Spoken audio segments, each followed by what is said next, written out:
Hello everybody, my name is Brothers and welcome to yet another Gwent deck guide. Lately we have been talking a lot about the Monsters faction, and honestly it has become maybe even the strongest faction in the current meta. It is very strong, both the Dagon version with the weather, the tokens, and also the consume with Unseen Elder, but the Wild Hunt archetype also has seen a lot of play lately, with the Biting Frost character getting the buff and Imlerit still being very strong. So today we'll be talking about the Wild Hunt Eredin Frost deck. Let's jump right into it.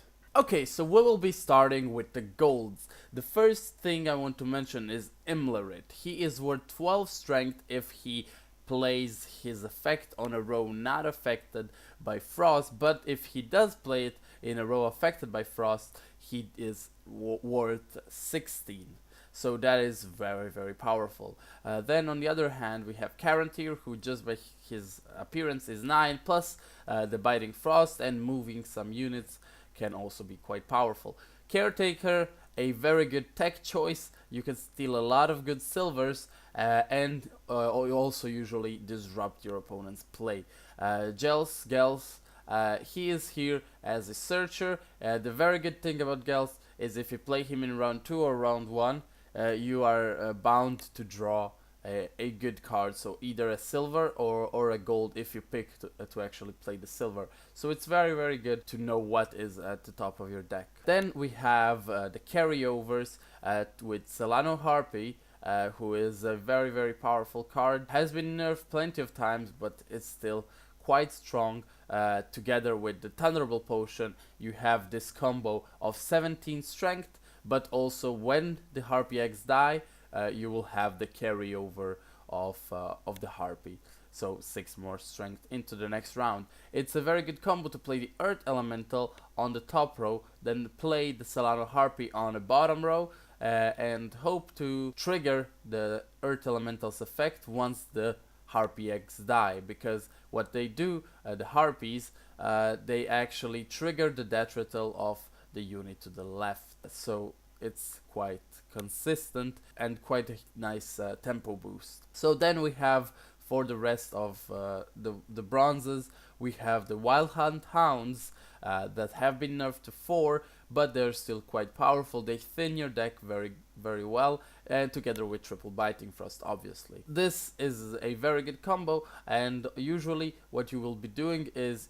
if you have only one Wild Hunt Hound left in the deck, you will play Eredin, get the Wild Hunt Navigator to get the last Wild Hunt Hound, to get the last Biting Frost. So your deck will thin a lot. As for the silvers, we have the triple crones, which are obviously a staple.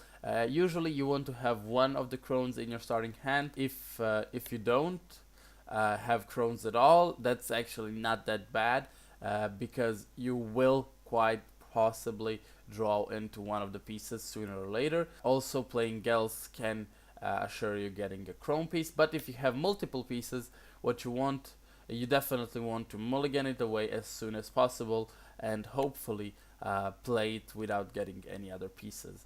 Then we have the Water Hag, who is obviously quite good, but not only quite good, but I would dare to say game winning with the lacerates on big stacked rows. The Clear Skies effect isn't as relevant as it was, and the Torrential Rain also doesn't find as much use as it did, but the Lacerate effect usually grants him around 18, if we are not too generous, 18 points of strength. And we have the Frightener, the Spy, +1 in a losing round means a lot. The last silver is a Scorch.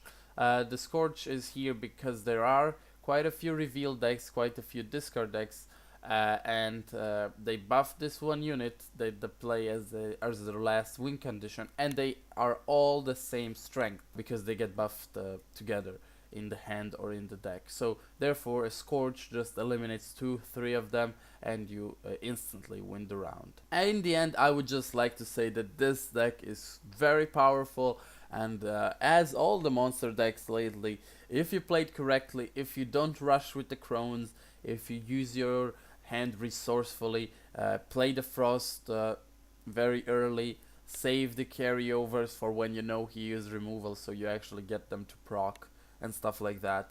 This deck can easily get you to 4k 500 MMR. I'm sure of it. Thank you very much, guys, for watching. My name is Brothers, and until the next time, stay lucky.